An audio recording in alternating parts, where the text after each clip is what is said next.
Hey everybody, welcome to another episode of the Dark Art Society podcast. Today's guest is Brandon Grafius. He has a new book called Scared by the Bible that is coming out. I read his last one, which was kind of on a similar topic about relating horror films to the Bible. He's a biblical scholar, and it's really interesting. He's really super great guy, super cool, super nice, it's very smart, biblical scholar, and just all around cool guy. And so I was happy to have him back on the show, and we had an excellent conversation. Before I forget, please hit the like button, subscribe, share, all that stuff to try and spread the good word of dark art. My quick update on what I've been doing. I've got this, I had an illustration job. I had to do a small illustration job, and so that was taking my time. Oh, there goes an alarm. I got to pick up my granddaughter from school. This is my life. I'm with the baby being my new grandson being around. We're helping out and picking up his other kids from school and driving them across town and stuff like that. So a little bit of a readjustment period, but we're happy to do it. So that's it. I got commissions happening. I got a painting I got to do for an art show coming up, and that's it. If you want to see what I'm up to, you can join my Patreon at patreon.com/ChetZar, and for as little as $1, you get my updates of everything I'm working on. Usually I post every day. Last week's been bad because all the stuff that's been going on, but I'm pretty good about posting at least what I'm working on every day. If you want to support the podcast, you can go to patreon.com/darkartsociety and join for also as little as $1, and get the podcast early, a day early, the audio version of the podcast. You get your name read on the pod. And also, if you're on YouTube and you have you're able to, you can join the we have memberships now, a Dark Art Society channel memberships, I guess you call them. And I do the audio podcast early, the video podcast early, and all kinds of other benefits. Plus, you're just supporting the podcast you love because it barely makes any money. So anything you can do is very helpful, even if it's just $1 a month or something. If everyone who listened did $1 a month, it would probably pay pretty well. Also, if you join the YouTube memberships at the I think all 3 levels. No, $4.99 and above, or $5. I don't know what it is. Dark. The tiers are dark, darker, and darkest. I thought that was kind of funny on the YouTube membership. So if you join darker and darkest, you get a 30% discount code at Skull Shop, our sponsor, SKULLSHOPPE.com. Same if you join at the $5 and above level on the Patreon. You get a 30% discount of human replica skulls, I should say. You get a discount code. It's amazing. Their prices are already cheap, and you get 30% off that. So that's, a good reason to join just for that. If you need a skull, get 30% off. Anyway, and we do have a new subscriber on the Patreon. That is Bethan McFadden. Thank you so much for supporting. Really appreciate it. Appreciate everybody who supports it. If you can't afford to donate any money, you could support, again, like I said, by liking, sharing, just telling people about the podcast. It's a very grassroots kind of thing, underground seems like, but a lot of people, when I go to shows, everybody talks. When I go to local art shows, people always talk to me about the podcast, so there are a lot of people listening, but I feel like it could be bigger. It could get out to more people. I know it's the only podcast of its kind focusing on dark art, and I know there's a lot of people that love dark art, so just want to get the word out there. I think that is it.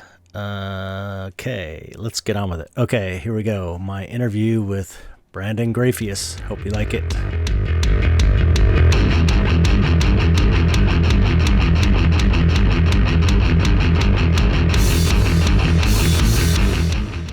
Welcome back, Brandon. Oh, thanks so much for having me on, Chet. I'm excited for the conversation. Yes, you were great. I loved your interview last time, and I love your whole perspective on all of this horror and religion. And it's you're the only guy I know doing it. Oh, well, thank you. There, Right? there are a few other strange people like me, but Really? yeah, it's Not many though. yeah, That's what this podcast is for. This is a podcast for the few strange people doing right weird on. stuff. Yeah. So yeah, your first book or your last book, was that your first book? It was my first book for a broad market. I've written some academic books, the kind that have more footnotes than they have pages. Right. But yeah, this was the first one where I really wanted to aim it at general readers who might be interested in this and cut through the academic jargon and just really get to what some of these ideas are. Right. So the first book, what was the first book? So the first or book, the first mainstream yeah, book you yeah, did? yeah, sure. The first of the mainstream books was called "Lurking Under the Surface: Horror, Religion, and the Questions That Haunt Us." Right. In that book, I was primarily making the suggestion that horror and religion are really different ways of us asking the same sets of questions. Yeah. That we look at things like what the meaning of life is, what our relationship is to the cosmos, what happens when we die, and those are questions that are really anxiety laden for us as humans. Yeah. And I think over the centuries, religion has been one of the spaces that really addresses those questions. But I think maybe in a slightly different way, in a way that can be more difficult to articulate if you're not really in tune with it. Horror does that same kind of thing. I Right. think that's what draws a lot of us to the genre is that Yeah. it's a way to think through these questions. Definitely. And I feel that both things, of course, religion is more important to people and more far-reaching than the horror genre. But although horror fans might disagree, but I feel like maybe both of those things arose out of that need we have to understand the scary parts of life and what we don't understand about life.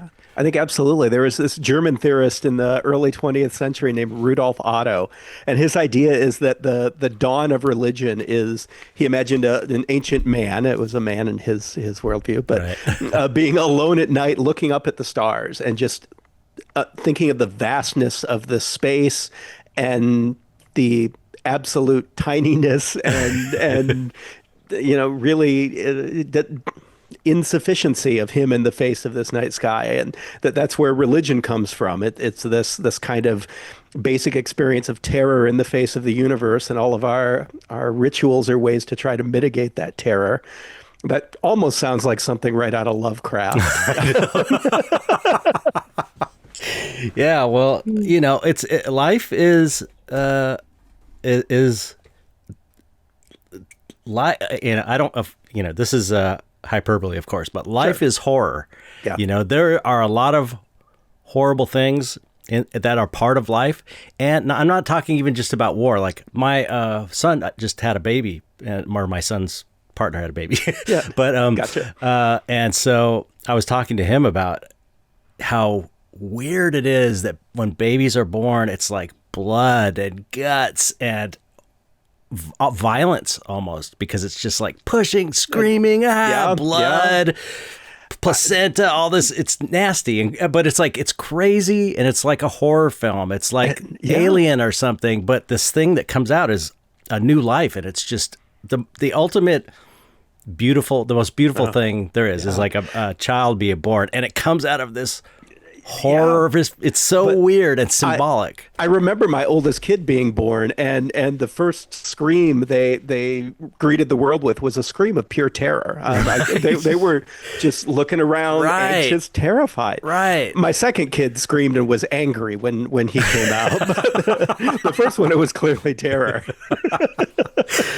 Yeah, it was. Yeah, I experienced my son being born too, and it was just so intense. It's like I was there when my mother-in-law died. Like we took care of her. She lived at our house while she was in hospice, and it was amazing. It was best thing we ever did. And she got to be around Yeah. while the kids were growing up and all this. And when she died, I was there when she died. And it was Wow. like, that was the first time I'd been around a person that died. And it was like, I don't know if you've ever been around, seen a person die before. It's like, yes, there's grief, there's sadness, but there's also this kind of poetic beauty to it that I felt. It was like, oh my God, I'm so honored to be able to witness this. I love that phrase, honored. Yeah, Right. I mean, the word that keeps coming to my mind is it's sacred time. Yeah. And that really does emphasize how close these experiences of the sacred and the horrifying are. Right. And but the reason I brought it up is I was going to relate it to the childbirth, the vibe. There's that for me in the situation where my mother-in-law was dying. There was like this stillness in the air. It's just like there was this energy. I just felt this energy in the air of like this profound quiet and stillness, like, oh, something big is happening. And it was the same feeling that when my child was born too. So it's like, it's kind of the same thing in a weird way. It's a type of birth in a way, especially if you believe in beyond things beyond this world. It's kind of a birth, and it's an exit and an entrance. Yeah. It's like you're exiting the womb and entering earth, and then you're exiting your body when you die and you're entering the next realm, and it's like it's crazy. It's this really profound state, and I think you're absolutely right that it's a deep honor to be able to bear witness to that. Really? Yeah. And I didn't expect that. Yeah. I didn't expect that. We were just there for her because we loved her and she was dying, and that's what you do. And it was like, we were sad for her being gone, but there was also this, I don't know, I just had a sense of, like I said, I was honored, but a sense of like deep, profound beauty. I know it sounds weird, but no, it's I like don't think that's weird at all. this amazing person lived this amazing life, and then she passed away, and her family's around. It was just kind of incredible. But anyway. Yeah, absolutely. So before you have a new book I want to talk about. I read the first mainstream book, whatever you want to call it, and it was great. And I talked about it on the on that podcast. I haven't read this one yet, so I definitely want to talk to you about it. But can you explain for people, because we have a whole new YouTube audience now? I don't know if we were doing. Did we do video back then? I was trying to remember. I'm not sure. But if we did, it was just beginning, the very beginning. But I kind of think we didn't. So there's a lot of new viewers and stuff. So if you could tell everybody about your background, who you are, what you do, and So I come at this from the perspective of a biblical scholar. I had been a closet horror fan my whole life. Starting with like Scooby-Doo and Something Wicked This Way Comes, and then I think like a lot of us who are horror fans, it catches you early and then it doesn't let go. But I never really thought that would have anything to do with my academic work. That was always just this fun stuff that I did on the side.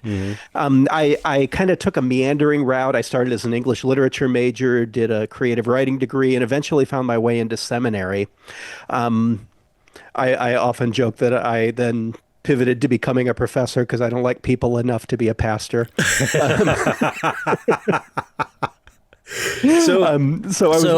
You're like a professor of religious studies, biblical studies. Biblical studies. I teach students who are primarily working to become pastors or chaplains. Okay. The seminary where I teach is all different denominations, so we have people from all different traditions. I'm Presbyterian, but we have Baptists, Catholics, Lutherans, just all across the board. And for me, that dialogue is really important.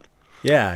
Absolutely. So I'm here in my PhD program, studying the Bible and trying to figure out what to do with my dissertation and all this stuff. And I was in a course called The History of Israel. We're reading about some of the different tribes that Israel encountered as they were just a nascent nation, and stumbled on their encounters with the Midianites. I'm a Clive Barker fan, so I remember the Midian. Oh yeah, Midian. That's right. I was like, where did I hear that before? my fireworks instantly started popping in my head. It's like, okay, this is interesting. Yeah, exactly. Yeah, I worked on. Did you know I worked on that movie? I didn't know that. I worked one day. One day doing like a insert shot where I did makeup and a cutoff head that was on a table. Oh, such a fantastic movie. Yeah, it's so great. Good. Yeah. So it's fun. And the story is amazing too. Oh, yeah, yeah. So there's a story where the Israelites are wandering through the desert. They're on their way to Canaan, and they start messing around with the women from the Midianite tribe. This is often a problem in the Hebrew Bible. God tells them to knock it off, that they're not supposed to be doing that. But then one of the Israelite men brings a Midianite woman into the camp, and they go into the tent together. The Bible is a little bit unclear as to exactly what's happening, but later interpreters have run wild with that. Yeah, this is all in chapter 25 of the book of Numbers. Okay. But then the grandson of Moses' brother Aaron, the kid's name is Phineas. He's a priest. He picks up a spear and he skewers them both. Wow. Friday the 13th. Exactly. Friday the 13th part 2. And if you want to do a real deep cut, Bay of Blood. Okay. The Mario Bava movie from the 70s. And so I was like, yeah, this death scene happens here. And then what's so disturbing about it is God says, great job, Phineas. You've showed such great zeal for the Lord. So I'm struggling with now, wait a minute, how are we thinking of God as sanctioning violence in this way? And it really started me thinking about, so maybe is the ideology of this similar to what we see in the 80s slasher movies? Because, Jason is nominally the villain of Friday the 13th, but he's not really. He's really the hero. Right. That's who everyone roots for. Yeah. You don't have the final girl on our lunch boxes when we were going to school. We don't dress up as victim. So, and I think the biblical tradition has the same kind of, we kind of want to root for Phineas, but we're also really uncomfortable with it. Like they often, when he's referenced later in the Psalms and in places like that, they don't talk about how he killed somebody. They just talk about how he showed great zeal for the Lord. Right. So there's the same kind of discomfort. Right. And then I was seeing both of those as kind of conservative reactions to, what happens when you're terrified that your community is losing control. Right. Right. So my dissertation was called Reading Phineas, Watching Slashers. Oh, wow. Where I kind of tried to read those two together, and that was the launch of this career. Wow, that's so cool. It's been about 12 years that I've been trying to study horror and religion, usually specifically the Bible. I haven't run out of things to talk about yet. I keep feeling like maybe eventually I'll have exhausted all the horror in the Bible, and no, not yet. Yeah, I don't think so. I think there's plenty in there. Yep.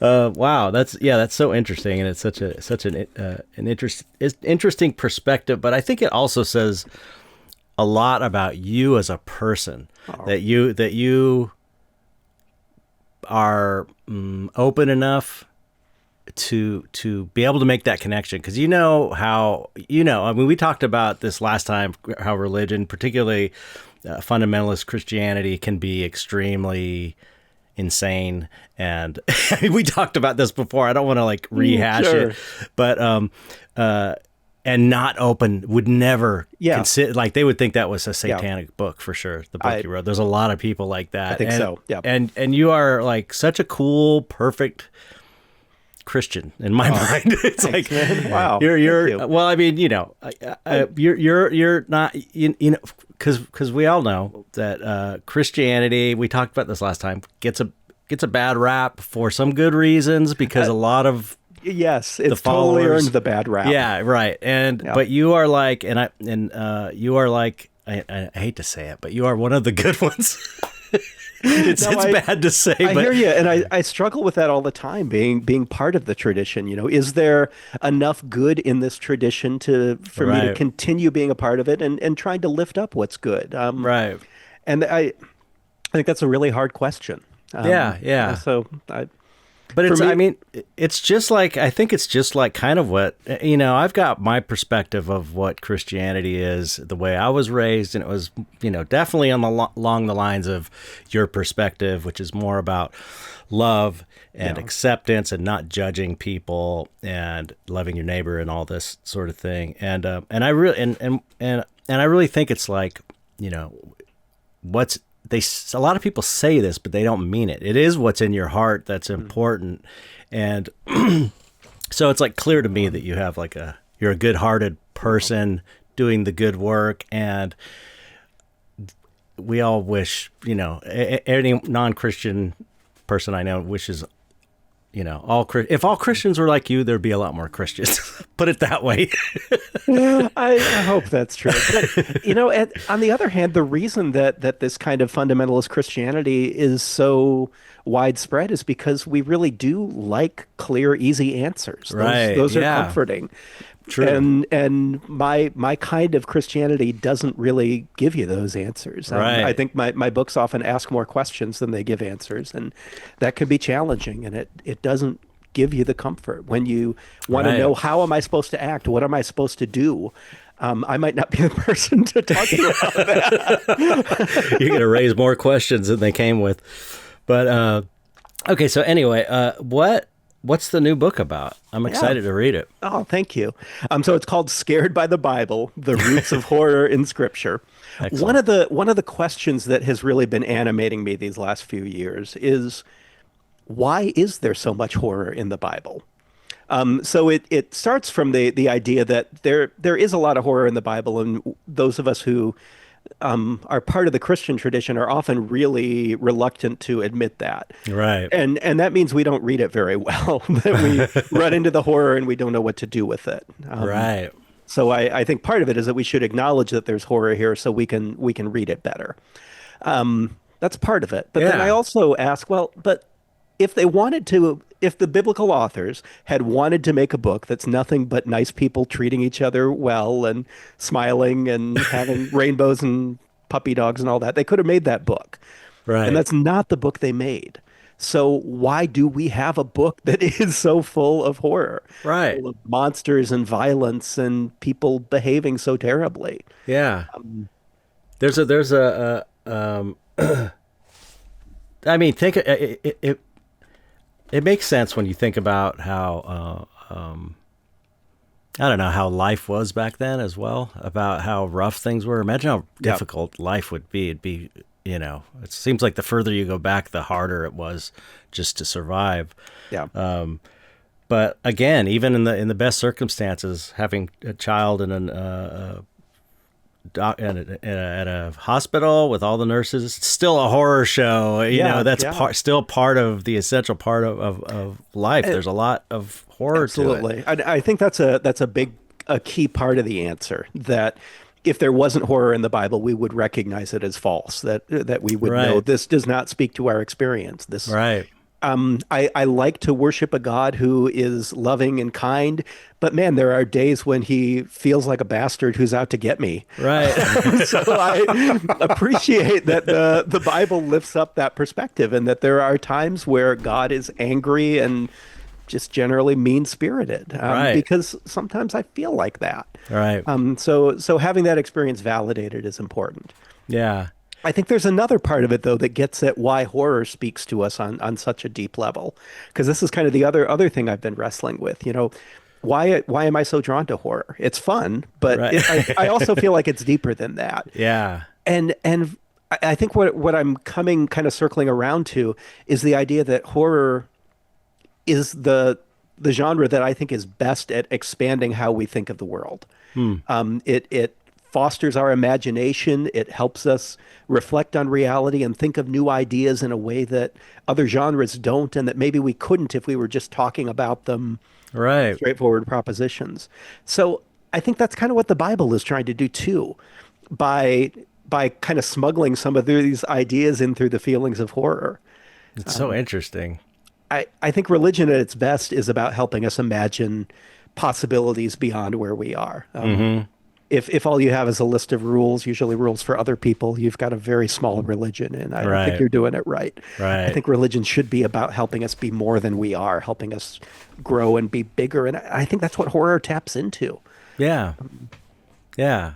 I agree. I agree. I'm sure we talked about this in the first podcast interview we did, but I do feel, speaking of why do we like horror, I've always felt like it's genetic or something. It really feels like it's, I say it kind of half jokingly, but it's like, it feels like it's so natural for me to the point where, with my artwork and stuff, I make these things and I just make what I think is cool and beautiful. And then I realize, wow, if someone just saw this painting, they would think like this person's a psycho or I would ask some questions. Yeah, and it's like my perspective is so skewed because of that's my baseline is like skulls and things like that, which, skulls are so beautiful. I don't know if you've ever really looked at a skull, but they're, as a painter who paints a lot, they are so beautiful. The lines and the curves are just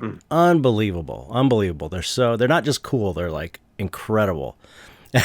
They really are. Wow. And So cool. and so it's like, I think that's one of the good things about the dark art scene and horror films and stuff like this, goth culture and stuff, is that I think that's a good thing to appreciate the things that are normally scary and the things we normally don't want to look at, because I think there's something there for us personally, if we confront the things that scare us. Yes. Yes. And so it's like it's a healthy way. It's like a make-believe way in a way to confront these things. Absolutely. And I love what you're getting at with just the aesthetic beauty of a skull. That, somehow we have this idea that the only things that are valuable are things that are beautiful. And I'm using air quotes around the word beautiful because we have a really limited idea of what that means. And I do think one of the things horror does is kind of help expand our ideas of what's beautiful, but also what's valuable. Yeah. And that's important. The more of the world we can look at and say that matters. Right. That's good. Yeah, absolutely. I mean, think about 10,000 years ago, a member of your tribe dies and decays, and eventually in a year or however long it takes, it turns into a skull. It's like, it's no wonder that we have this like genetic fear of a skull, because it just so represents death. And what a creepy, just on the surface, without thinking about it or without being objective about it, like looking at a body that has decayed and become a skeleton, it's so freaky. It's creepy. Yeah, like at what point do you look at that decaying body 10,000 years ago and think, is that inside me too? Yeah, exactly. Like, do I have that skull and the rib cage? Yeah, it's because back then they had no idea what's going on about any of this stuff. Sure. And so it makes sense that it's scary, but you can turn that fear into a gift in a way. It's almost like if you go to the places and examine the things that scare you, it can enrich your life and make you a greater person. I think that's with horror as well, horror films as well, I think you're absolutely right. That experience of stepping outside the small part of what right, is a really, really positive way to stretch who you are, to stretch what you can accept in the world, and to stretch how you see the good things around you and in other people. Yeah, and that's what it's all about. Growth, stretching, right, becoming better. That's what it's all about. So, So was there I don't know, like a big takeaway that you got from this book? Was there a really big, or like a really, I don't know, is one horror movie featured more that is than others in the book? So I try to kind of go chapter by chapter. The original title for it was The Hermeneutics of Horror, and my publisher thought that was way too nerdy. What's hermeneutics? So hermeneutics is the way that you interpret ancient texts and bring them into the modern world. Oh, okay. So I kind of have, it's a nerdy biblical scholar word, but talk about niche. That's not broad appeal. No kidding. Yeah. So So they smacked that idea down. I think they were probably right. But so I do have a chapter called that, though. I couldn't Okay. quite let it go. But That's just okay. this idea, just trying to unpack. I guess what I hope this book will do is help make us understand religion more deeply and also understand horror more deeply. So I have a chapter that breaks down like how do we read horror, and I guess by that I mean interpret, whether you're reading a book or watching a movie or listening to a campfire tale or whatever. So asking questions about, what is trying to scare you in this movie and how is it trying to scare you? Right. And then from there break down. Most of the chapters are centered around one kind of genre of horror, Oh, cool. and then matching up with where is that in the Bible. Oh, excellent. That sounds great. So, like That sounds really. the book of Judges is folk horror, or Paul's letters and Leviticus as body horror. Oh, cool. So kind of things like that. So I try to talk about how that genre works, and then connect that with what the biblical text is trying to do. That's great. So it's like yeah. you're not just. I like that you're not just trying to. You're not just kind of.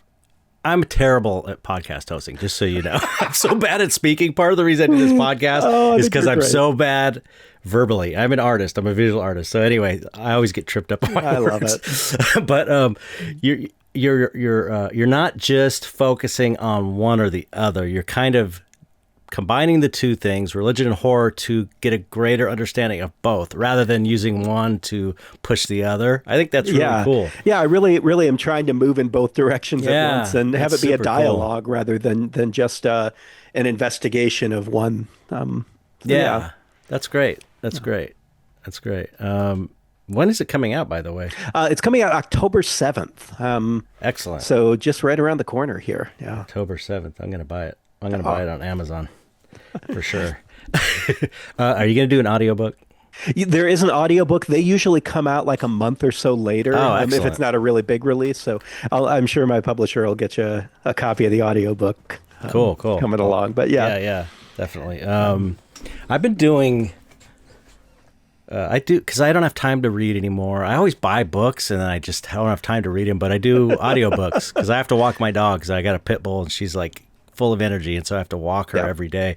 And so I have my listening time then, and I listen to a lot of audiobooks. And but I've been doing like ghost stories, old M.R. James ghost stories. M.R. James is so good and so cool. And because I haven't read those since I was, I don't know, a teenager probably, and I kind of rediscovered them.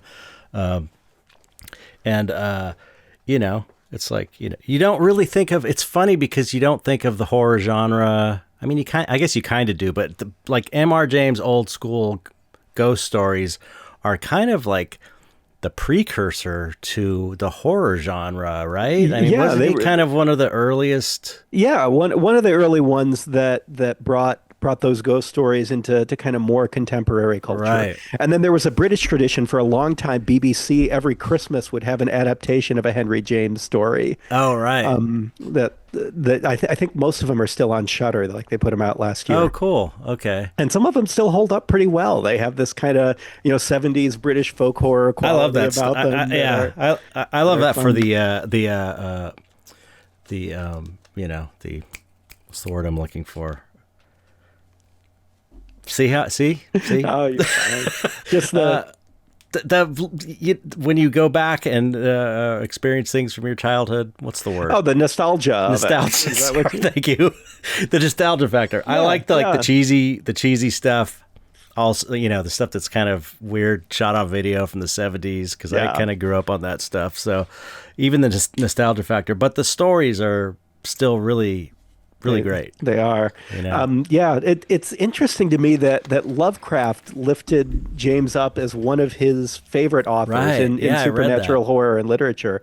And Lovecraft had just been talking all about how ghost stories, horror stories needed to be more than just ghosts with chains and things like that. And then he talks about how great James is, who's just like ghost with chains. Well, he's maybe inspired by him and then taking it to the next level, I guess. Because he kind of lumped him in with like Machen and Blackwood, these people who are like the proto cosmic horror. Oh, okay. And Demi James is doing something different, but I feel like Lovecraft maybe intuited that there's this sense of history, this sense of an uncanny nostalgia happening in those stories. That, right. Yeah. Lovecraft. Wow. Amazing. Still kind of underrated in a way, although maybe overrated in the horror scene, but the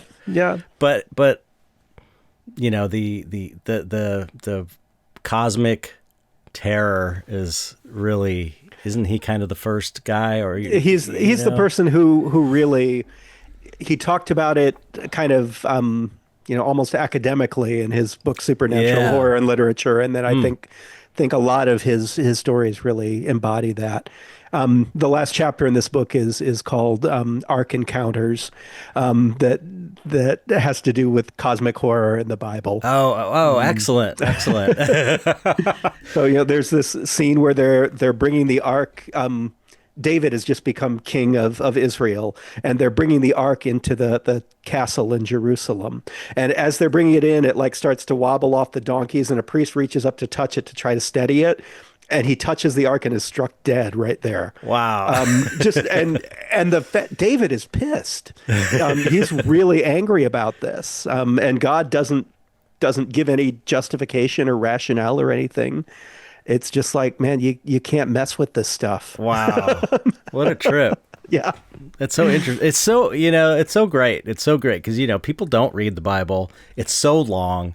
It's hard to understand a lot of it. Yeah. And so it's kind of nice to get the all the horror bits in your book. If you're a horror fan, you don't have time. You're not going to read the Bible on your own. It's like get the highlights of all the cool parts.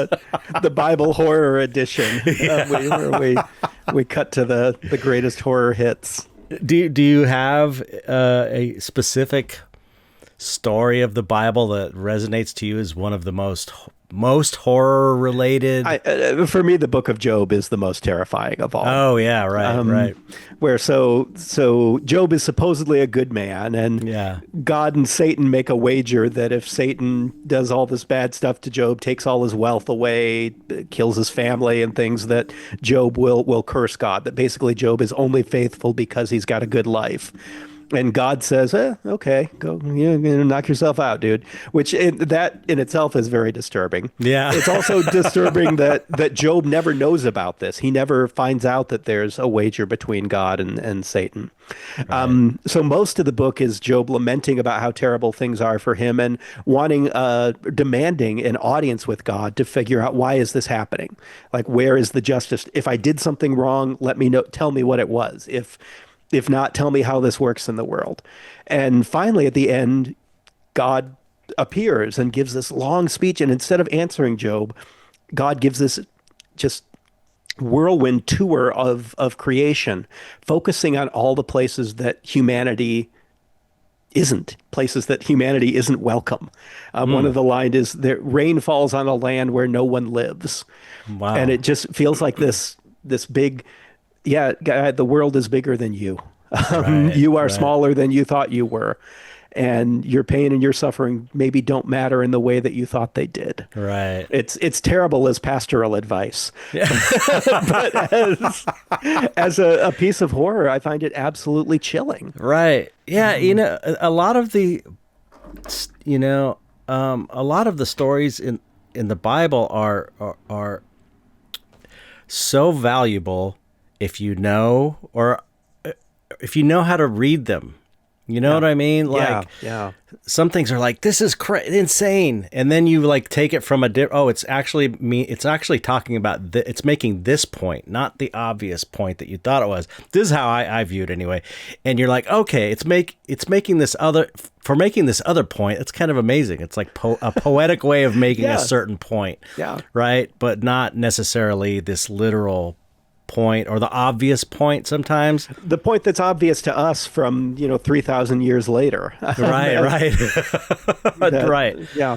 I remember I used to this is so weird. I used to listen to like preachers. I drive a lot. I would listen to preachers on the radio, like Hellfire and Brimstone. Yeah. And I was just curious. And, I've always been very interested in spirituality since I was like a teenager. Like I even thought about at some point going into like becoming a monk or something. Like I was way into it. Yeah. And I have had a lot of weird experiences, and I've just been interested in religion, spirituality, and I'd listen to these guys just out of curiosity, and I felt like I understood the point that they themselves didn't understand. Like they were speaking about these certain things in the Bible, and you could tell what they're trying to do. They're trying to make you scared. They're trying to make you, stuff that's not good. But I felt like I know what that really means. Like I just felt like inside, like that actually means this, not what he's saying. And I felt like I really was still able to get something out of that, even from some guy that maybe is kind of a mean. Yeah, mean spirited. Yeah. And behind that is always that, I mean, we've seen all through the centuries that fear is a rhetoric of control. Right. If you can make people afraid, you can control them. And Christianity has done that. Politicians do that today. I think we've got politicians running around now who are very adept at that. Yeah. So that for me, that's another reason why we should be studying horror, is so that we can learn more about those techniques and be able to recognize them. True. Yeah. Yeah. The more we understand horror, the more we will be able to understand the way that frightening things are used against us. Yeah. To manipulate us. Yeah. Oh, I see what he's doing with crime statistics there. Okay, I see why they're talking about immigrants in terms that dehumanize them and make them into monsters, because monsters you chase out of the village and then you kill so they don't come back for a sequel. Yeah, right. And once you recognize that, you see that rhetoric, it loses some of its power. Yeah, that's so interesting. Yeah, you're it's like adds to a deeper understanding of like you're saying, of life itself. So I don't know if you ever had the experience as a kid of watching something that was maybe a little too much for you as a horror movie. It was maybe a little too scary. And I'm trying to remember what I feel like maybe I had this experience with The Guardian when that came out when I was a little bit young. And there's that one scene where the home invaders get eaten by the tree, and it was really like more visceral, more jarring than I expected. And so I hunted down like a making of to see how they did the special effects for that. Yeah. And that really had the effect. Now that I see the models, I see the makeup, I see the practical effects, and it's not, now it doesn't have the same power over me anymore. I kind of feel like that's part of the reason I got into effects, because it was so, I mean, it's fascinating, and it's like, oh, this thing scares me. Yeah. I was also an art kid, so I was interested in making things. And, I can't look at anything in a movie now and have it affect me in the same way, because I know how all of it's done. Yeah. Like even the gory stuff, it's really hard to make me like, oh, that's gross, because it's like I know exactly what they used for it, because I was in that business for so long. And it makes me wonder. I was like also a really, really shy kid, and had a lot of traumatic experiences with my family when I was growing up. So like I had a lot of fear and stuff in me. So I feel like, as a creative person, that's sort of why I went in that special effects direction. You know what I mean? Is to learn how, is a way of controlling it. Even when I had went to therapy for a while in the early 90s, and my therapist said that, probably you drawing monsters as a kid was your way of taking your trauma and externalizing it and then being in control of it. Yeah. In a situation with where I was growing up, where I felt totally out of control and everything was chaos around me. And it's like, it's sad, but it's also like, it's also kind of a good, she was saying it was like a good coping strategy. It was kind of like a good thing to do. Yeah. And then your therapist went on to write The Babadook. Is that right? Yeah. That was a good one. Oh, thank you. Babadook was good. Oh, so good. But I think the same kind of process happens when we learn about how the rhetoric works, that the politicians' rhetoric, the religious rhetoric of fear, Hmm. all of these ways that fear gets used to try to control us. We know how it works now, so it doesn't have the same power. Right. Yeah. Yeah. Yeah. And that's, your book, your second mainstream book, that's helping to help the general population of the world, and hopefully it gets out there to more Yeah, people. I So hope like so. everybody's doing their part, and eventually it takes forever, but it spreads, all the good ideas spread out, and maybe someday we'll be out of this mess. Or at least we have to keep doing the work, Right. What and else you gonna do? keep pushing back. And What else you gonna do? yeah, It's like you don't really have a choice. the other option is just to roll over and let it happen. And Right. we're not going to do that. Yeah, yeah, yeah, yeah. Wow. Yeah. I'm sure your faith has been tested a lot these days. Yeah, yeah. That's I mean, I've always had kind of I grew up in a university town. The church I went to was always very kind of rationalistic Hmm. and very focused on our faith empowers us to do things in this world to try to bring about a better place. So I've never been one of those things or one of those people who tends to ask like, why did God do this? Right. A theologian I just love, James Cone. He wrote the Cross and the Lynching Tree was his last book before he died. That was really powerful. Hmm. But he talks about people asking God, why did you do this? And that God's response to us is, yeah, why did you do that? Right. I know. That's I've Yeah, heard yeah. a variation of that. It's so cool. It's like Yeah, it really is kind of great. I, Let me, if this isn't too personal, I'd like to ask, yeah. is your faith, like my wife is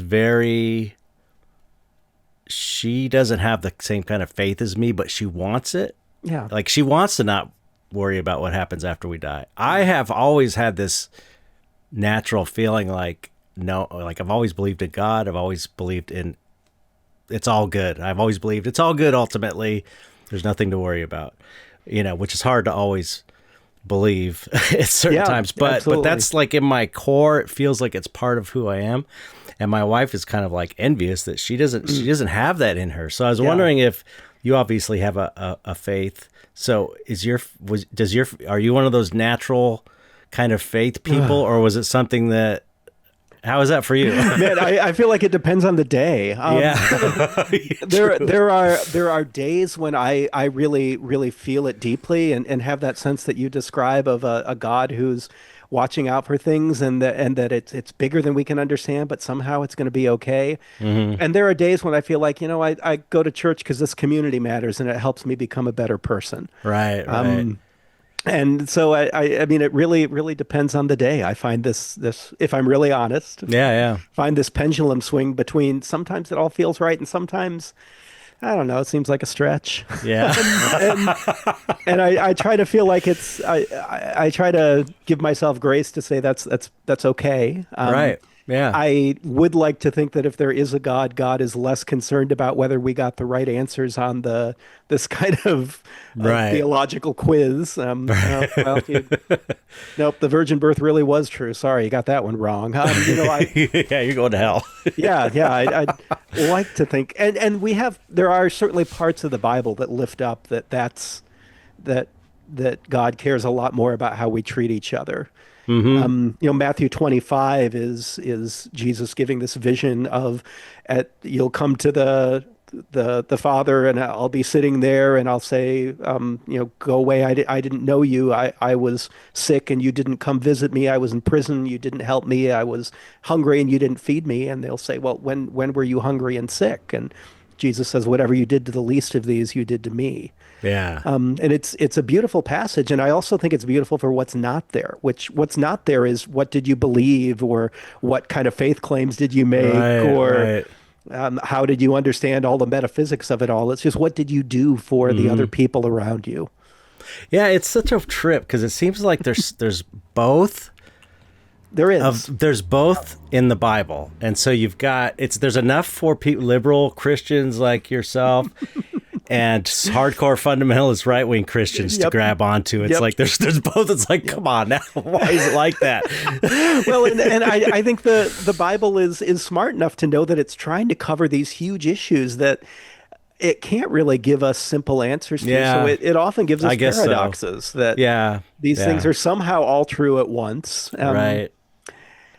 And no, go ahead. Oh, just maybe the answer is we're not supposed to necessarily figure it all out, but that we're just supposed to keep struggling and wrestling with it. Yeah, that's been my feeling lately. Like, I'm going to stop trying to think about, to figure it out. It's, I know my mind can't understand it. One thing. Let me say before I forget, because I have a terrible memory. No, sure. No, but now I forgot it. Oh no, I'm so sorry. It's okay. You're good. I'm gonna think. Let me think. Okay. There's enough. I was saying there's enough for. Oh, I know. I feel like because it is the Bible's so rich in information and stories. It's like it has so much depth to it that and poetry and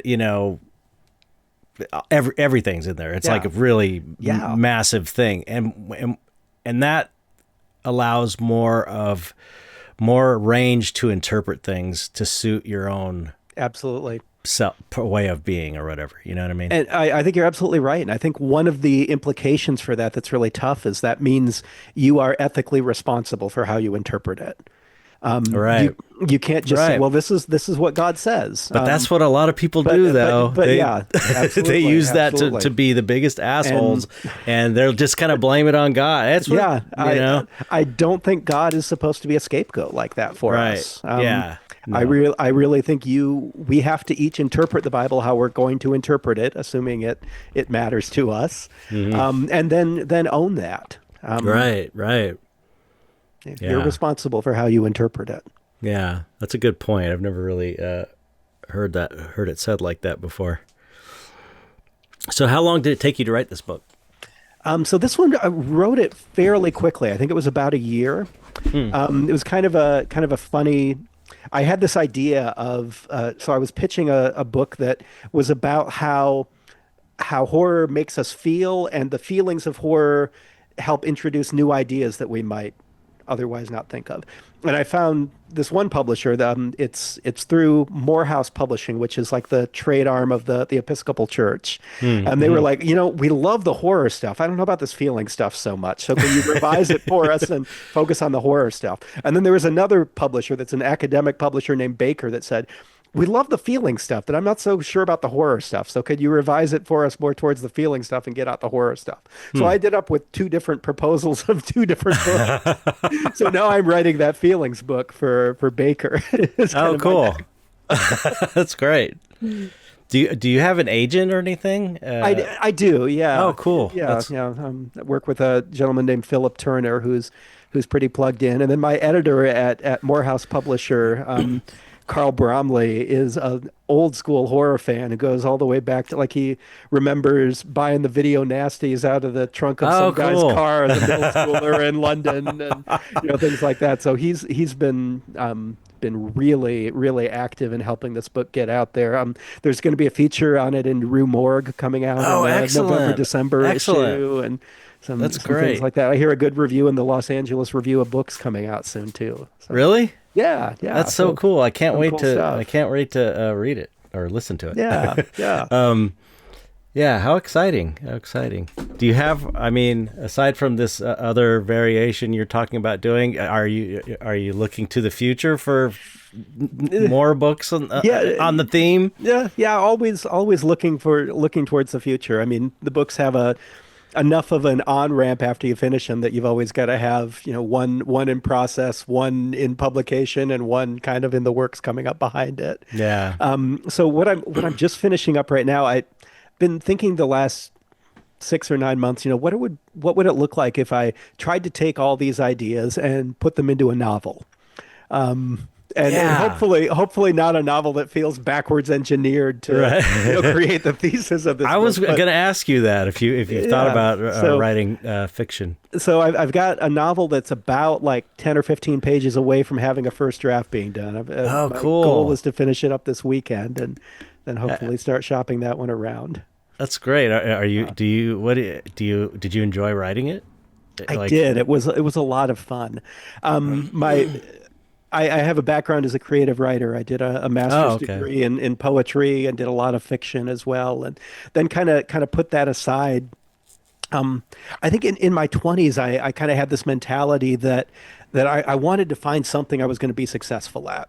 So Hmm. I would, write poetry and get really into it for 6 or 9 months or a year or 2 years or what have you. And then if I didn't get the, immediate positive feedback, I'd say, okay, I guess that's not it. I'll move on to something else. Right. And so I'd kind of put aside the creative writing. And as I've matured and hopefully gotten a little wiser, realized that that's maybe not the best way to approach things, that there are some things that you need to stick with a little bit longer than that. Yeah.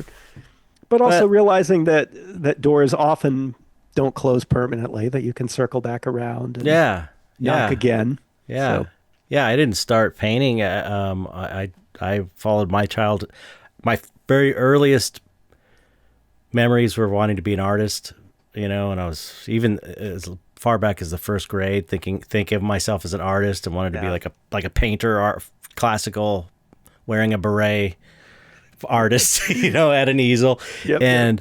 And then around 12 or 13 I got interested in makeup effects and started I got so obsessed with that. I Yeah. started making masks and stuff. Then I got in the film industry, and I did that for like 20 years or something, and wound up eventually coming back. Oh yeah, I'm a painter, really. It didn't even occur to me. I was so sidetracked with effects that it was like, oh, this is kind of what I really am supposed to be. I feel That's like so cool. and so now I'm like painting all this crazy weird stuff. And I love that ability to kind of move through things and then take a while to figure out where is it that I really want to be. And Yeah, okay, let me do that now. That's okay. yeah, and it was the same thing you're saying, to where it was like part of the I was obsessed and really into horror movies and makeup effects, but it was also like it was in the 80s, and it's like, oh, you can make a living doing this stuff. And my stepdad was a fine art painter, and he was like Okay. always struggling. It was like we were always up and down financially. So I Yeah. just like I was just thinking, like, especially the stuff would want to paint is never going to sell, it seemed like. So that was part of what factored into my decision as well to follow effects, is like, I could be, this is just more practical, Yeah. Yeah. financially. But Yeah, no, I really hear that. I've come to realize that I'm very progressive in my politics, but temperamentally I'm really conservative, which means that I want to have a day job that has a steady paycheck, and I right. want it to be something I don't hate, and I want to find a way to do what I love, but I'm also too scared to leave that day job. Yeah, right. Yeah, it's hard. Let me tell Yeah, you, because I left yeah. mine. But Good for you. I got laid off though, and it was one of Uh, those things where it was like an opportunity was presented to me. yeah, I could go get another job in effects, or I could, continue on this path of being a fine artist that I had already been working on for 7 yeah, years up to that point, while I was yeah. working the day job. So ultimately, I'm glad I did it. But it is Right on. you it's not having a paycheck is really, talk about fear. Yeah. Talk about horror movie. And talk about faith, right? Right. That's That's the other crazy thing, is like, it always, I can't tell you how many times I've been on the dire edge of like, there's no money and I got to pay my mortgage in a week or in 2 days, yeah. and trusting that I'm going to get the money, and it always comes every time. Well, and that's partially because you've done all the work to set up the Right. groundwork for that to happen. Right, but there's also kind of like I feel like there's a component of, I don't know, I trust that I'm being provided for on some spiritual level. Mm. And so it's my job to not work against that and to try and relax and trust it. You know, Alan Watts, there's a quote from Alan Watts saying, you know, basically you can either, you have two choices for the universe or God or reality or whatever you want to call it. You can either trust it or you can not trust it. If you don't trust it, your whole environment is full of fear and things. If you don't trust it, you have an attitude that everything's trying to get you all the time, potentially. Yeah. So it's like you have to trust it. I feel that trusting it is. I think that trust and that openness to it might not be exactly the way I wish it were, but it's somehow going to be okay. Yeah. And I need to be open and accepting to whatever that's going to look like. Right. And I think that's not only Christianity, that's so many spiritual traditions. Absolutely. It's the underlying basis truth in all of them. And even if you go back far enough to, you know, I haven't actually thought of every bad thing that's ever happened to me, but many major bad things that happened to me ended up, now they're like, I'm glad they happened. Like I was talking to my wife about just yesterday, we were talking about how we bought a house in 2001, I think, for $300,000. And it was beyond what we could afford, but we somehow managed it. But we only did that because we got kicked out of the house we were renting. Okay. And buying a house is like the only good financial decision we ever made. We're not really great with that stuff. And now it's like tripled in value because the housing market's crazy. It's the only thing of value that we have. So it's like, I remember at the time thinking I was so bummed that this guy kicked us out of our house and we're going to have to go find somewhere else to live. And it was the worst possible thing to happen. I had kids and everything. And then it ended up getting us this house, which was the best decision I made in my life. And it's like, you just have to, that's part of trusting, is like, even when something bad happens, you got to like, okay, this is serving me somehow. Yeah. It's going to be good in the long run. It's just a general attitude you have about life, I feel like. I think there's both that. A lot of times those bad things work out for good. I think about not getting into the PhD program in literature when I was 22 years old and applying for it. My original plan was to go straight through. And so I took a few years to figure out what I was going to do, and that set me on this path into biblical studies, which feels like it's the right place to be. So a lot of times I think that does work out, but I feel like there's also a trust that maybe sometimes bad things do happen, and sometimes they're just bad. And right, I know. That's okay. That's my too. wife. That's even that is part of life. That things sometimes are bad, and we figure out how to do the best we can anyway. Yeah. That's just so like the way I am, and like my wife will always be like, well, what about starving people and whatever, or what about some war? It's like, you cannot, or child molestation or something horrible. It's like, it's hard. You can't, there's not an easy answer. Like I could say, and I used to when I was younger, it's like, it's all good, it's going to be fine, blah, blah, blah. But then she's always like, well, what about this? What about this? What about this? You cannot have any sort of heart and look back at certain things, look at certain types of trauma or horrible events and say, oh, that happened for the best. That worked out for the best. Yeah. No, you just can't. Otherwise you're inhuman. Absolutely. You know, and these are the questions that religion is trying to answer, spirituality, you know, or at least giving us the space to wrestle with them. Right. That's a good way. One of the stories that when I teach introductory to biblical hermeneutics, biblical interpretation, I always start with the story of Jacob wrestling with God at the riverbank. Jacob's so first of all, it's set within a horror story. He's been terrible to his brother all his life, Esau.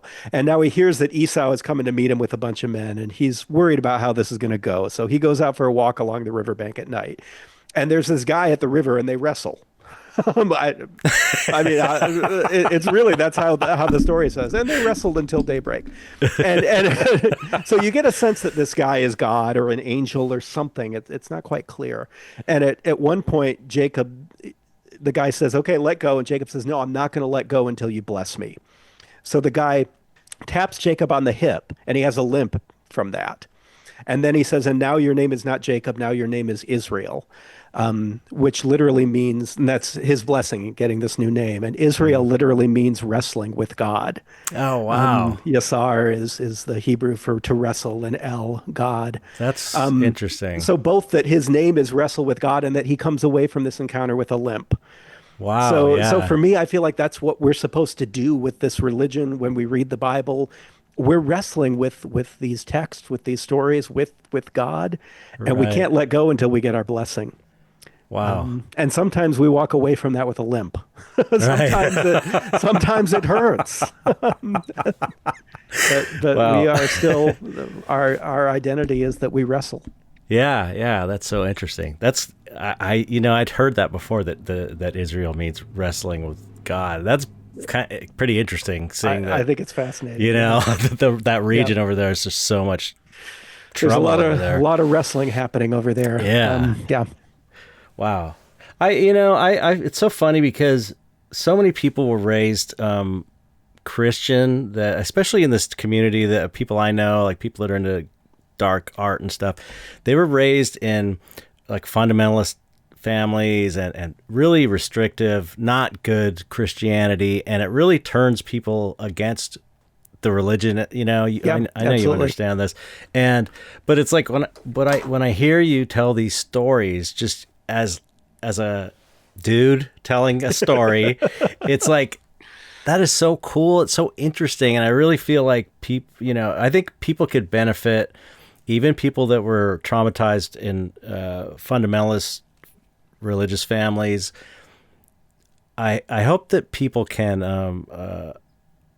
get past that and still find the value in some of these teachings, because it's really, the stories are really cool. A lot of them are really cool. Like, Damien Eccles. I don't know if you know Damien Eccles, the guy that I think so. he was going to be executed in Arkansas. Remember the West Memphis 3? Yeah, okay. Yeah, and because they called him a Satanist because he was Yeah. into like occultism and magic. He was not into, and he was like, I've met him. I know him. He's the coolest dude ever. He's like such a great person, truly a spiritual person, because he went through Right all on. this hell. Yeah. And he now is like a practicing, I don't know what he is, magician, ceremonial Okay. magician, right? Yeah. But part of his practice is he is into the Bible, man. He's like, he's always talking Bible passages, and he's always talking about how much wisdom is in the Bible, even though a lot of people who would call themselves Christians would think he's just a Satanist or evil just for doing his certain spiritual practice. But he's able to, I feel like if he's able to get past it to see the value in it, other people can't, because he was almost killed for it. And wow. Yeah, yeah. that's I really hope that this book and my writing in general is open enough that it can invite people in from whatever religious background, or if you have no religious background, that's fine too. The goal of my book certainly is not to convert anyone to Christianity. Right. I hope that wherever you are on your faith journey, it can help you think about things a little more deeply. Yeah. Yeah. That's the perspective of, I feel like Christians who get it. That's the way I see it. Christians who get it. That needs to be a T-shirt or an official organization. Christians who get it. Is the Christians that I know who get it are respectful of other people's beliefs and where they grew up, and respectful of their God, I guess you could say. Yeah. And not judgmental, and it's like, it's not that hard. It's not that hard. I don't know why it's such a thing now. But this is like this with every religion, though. It's like there is a fundamentalist aspect to every religion that kind of makes it look bad. It makes it look bad to a lot of people. Well, because it does a lot of harm to a lot of people. Yeah, right. When your worldview is about how you can control other people, that's really harmful. Yeah. And unfortunately, religion in general and Christianity specifically gives us a toolbox to do that if that's how we want to use it. Yeah, it's weird, right? It's a shame. Yeah. It's a real shame Yeah. that there is this resource for people in religions. There is a resource and a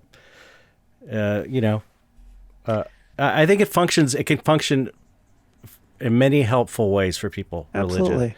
And it's a shame that it gets tarnished by people who want to use it for evil, I guess. I think anything that's powerful can be used in either direction. It can be used to heal or to hurt. Yeah. What a trip.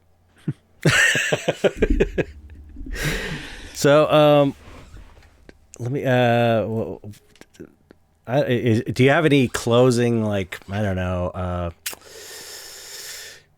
parts of the book you want to talk about that in closing that we haven't touched upon? I mean, the book sounds amazing. I'm super. I can't wait. I really can't wait to read it. I really enjoyed your other book too. It was like, thank you. I'm not just saying. I was like, I this is appreciate really great, and I think told a lot of people about it. I'm so thankful. I think you'll like this one then. I think I learned some of what I was trying to do in Lurking Under the Surface and have maybe raised my game a notch, I'd like to think. Yeah, okay. That's one. Let me ask this real quick. How do you feel like the progression, it's a progression from that last book?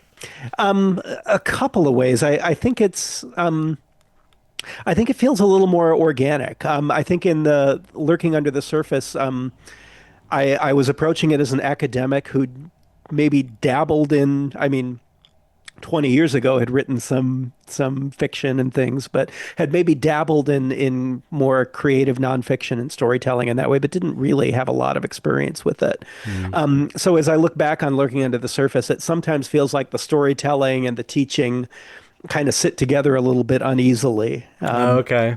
And in this one, I feel like I got better at just through practice, through having done it more, at being able to tell the stories and incorporate everything together in a way that feels a little more organic. Okay, so maybe more artful, more focused on the creativity aspect of it. One of the things I decided to do this just for fun to kind of see how it would work, and then I liked it enough that I kept going with it through the book. So the introduction of the book talks about that Jacob at the river story. And the way I introduce it is by retelling it, imagining what it would sound like if, like, 3,000 years ago in ancient Israel, someone's telling this story around the campfire like it's a horror story.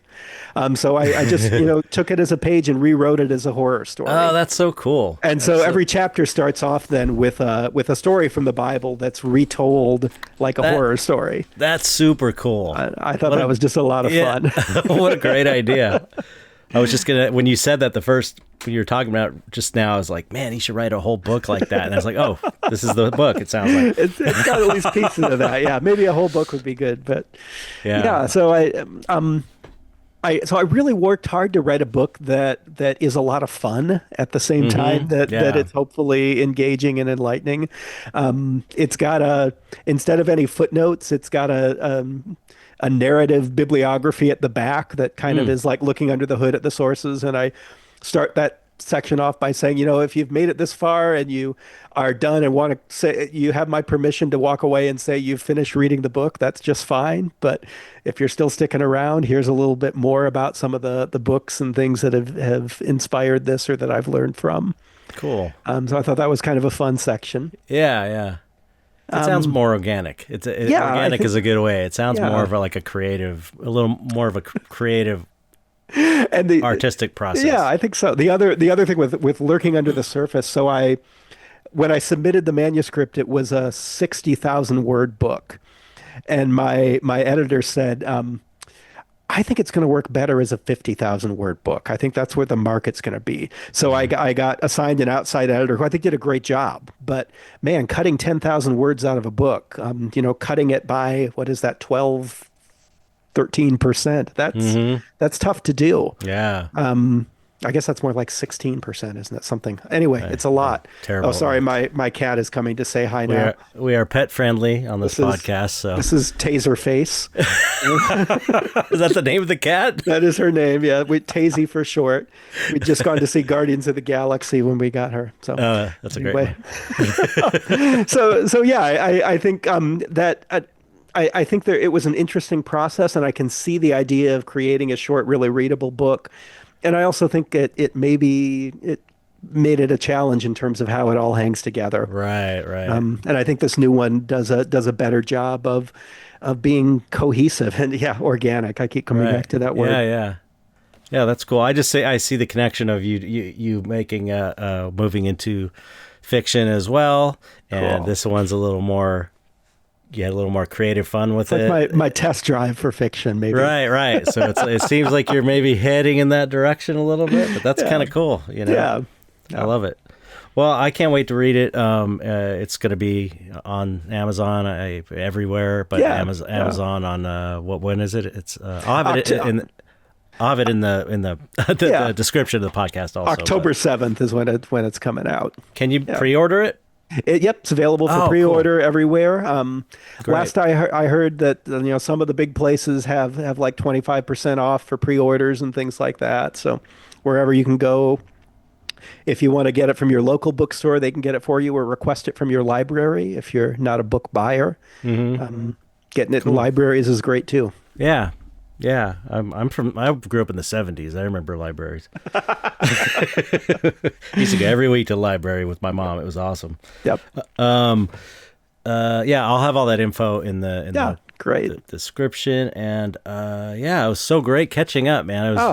I really enjoyed talking to you, and Really good to hang out with you again, man. yeah, I appreciate what you're doing. I think you're thank you. really doing great work and important work, might I say. Thank you so much, Chet. Yeah, so the last thing, don't hang up when I stop recording. Don't hang up on me. I want to say goodbye to you properly. But all we have to do is say goodbye to the audience. That's the last thing to do. So however you Okay. want to do that, you could say goodbye to the audience. Goodbye to the audience. Thanks so much for sticking with us through this hour. Hope it was an enjoyable conversation. Appreciate it. Thanks, everybody, for listening. I'll see you next time. Take care.